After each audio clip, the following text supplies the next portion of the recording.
ఆచార్యులు పంచపీఠాలు అలా మూలాలు మర్చిందనుకో మనం ఉనికి అనేది కోల్పోతాము.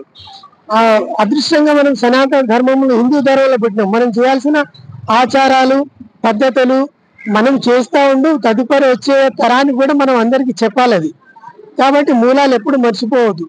ప్రజెంట్ ఉన్న దాని లోపల ఇవాళ పంచాచార్యులది జయంతోత్సవం, దాంట్లో ఉన్నది రేణుకాచార్యులది. ప్రతిసారి గత సంవత్సరం నుంచి మనకు దాని నుంచి ఎక్కువ అవగాహన లేకుండే, ఇప్పుడు తెలిసింది కాబట్టి ప్రతి ఎవరెవరైతే ఉందో రేణుకాచార్యులు, మరళాచార్యులు, ఏకోరామాచార్యులు, పండితారాధ్యులు, విశ్వారాధ్యులు వీళ్ళందరి జయంతోత్సవాలు తప్పకుండా మనం జరుపుకుంటాము. ముందు ముందు కూడా అలాగే కంటిన్యూ చేయాలని.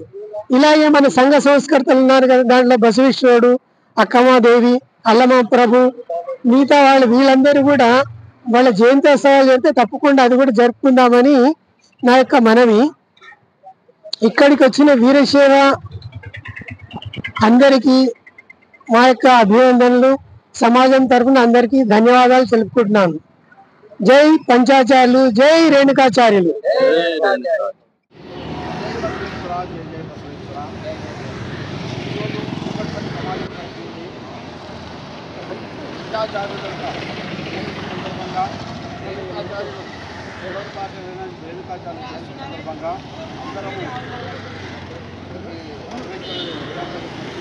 రేణుకాచార్యుల యొక్క జయంతి ఉత్సవాన్ని ఘనంగా నిర్వహించి మరియు ప్రసాద వితరణ చేయడం జరిగింది. అందుకే మన అందరిపైన సమాజం అందరిపైన రేణుకాచార్యుల కృపా కటాక్షాలు ఉండాలని ఆయన మనసారా కోరుకుంటూ ప్రార్థిస్తున్నాను. పంచాచార్యులకు జై జై పంచాచార్యులు, జై పంచాచార్యులు. కుకట్పల్లి సమాజానికి అందరికీ చరణాలు. ఈరోజు జగద్గురు పంచాచార్యుల వారి జయంతి సందర్భంగా ఈ పంచాచార్యులు 5గురు, అందులో మొదటి వారు రేణుకాచార్యుల వారు.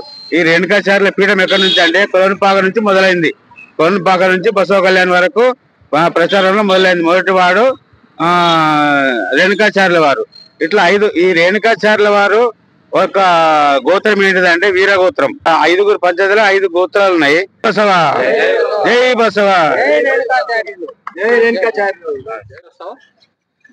ఓం శ్రీ గురు బసవలింగాయ నమః. వీరశైవ లింగాయ సమాజం సభ్యులందరికీ శరణు శరణార్థి. బసవ జై రేణుకాచార్యులు. పంచాచార్య శ్రీ రేణుకాచార్య స్వామికి